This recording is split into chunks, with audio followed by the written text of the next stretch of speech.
This is my kit car and it has a very annoying exhaust vibration which I have tried to fix and failed on multiple occasions. Some people do take pleasure in vibrations, but personally I can't understand the attraction. I have now found a solution to this vibration, and I think it's a solution that is out of the ordinary. The idea of how to fix it certainly came from a very unexpected source. So here is the issue. Have a look at how much the exhaust tailpipe vibrates at certain RPMs. The silencer is from a motorcycle and I added the stainless pipe to direct the exhaust away from the mudguard. This is what I thought was causing the problem for a long time, and I tried to strengthen the mounting of the tailpipe to stop it vibrating. This did not work. The silencer was already rubber mounted, but I tried to mount it solidly instead. This didn't work either. Even grabbing the silencer with leather gloves while someone revs the engine cannot stop the vibration. This means no matter how many extra supports I might add, it won't solve the problem. The problem I then realised had to be resonance. I'm sure most of you know what that is, but if you don't, it's when an external vibration matches the rate at which a part likes to vibrate. Just like pushing someone on a swing, if you push at the right time, the swing gets higher. This is called increasing amplitude. At a specific engine RPM, the vibration frequencies match, and the amplitude is at its highest, as we can see from the footage. The question is, what am I going to do to the exhaust to change its natural frequency? Here is perhaps the slightly odd part to this.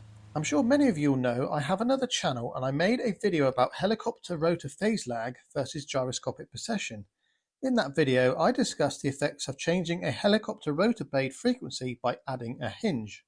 It's that research that made me realise I could do the same to my exhaust and perhaps stop the vibration.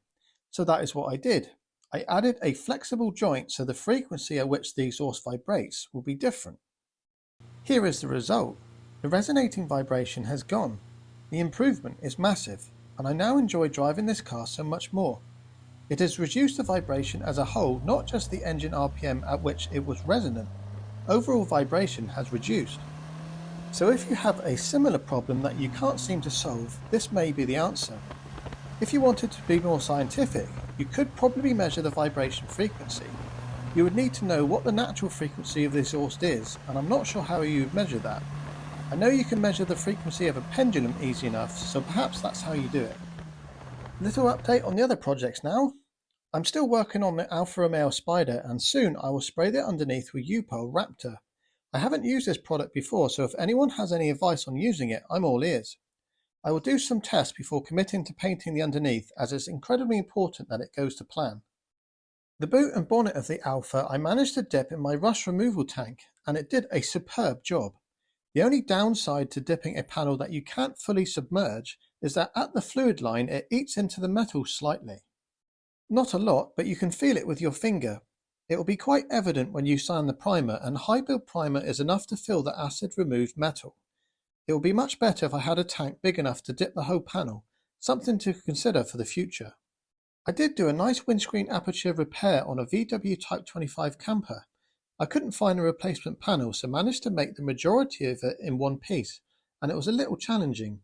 It did require staring into the abyss for about 15 minutes before a way forward could be established. Unfortunately, I didn't video this, so I've only got some pictures. I'm sure there'll be another Type 25 windscreen aperture to repair in the future. Hopefully it's not the same one.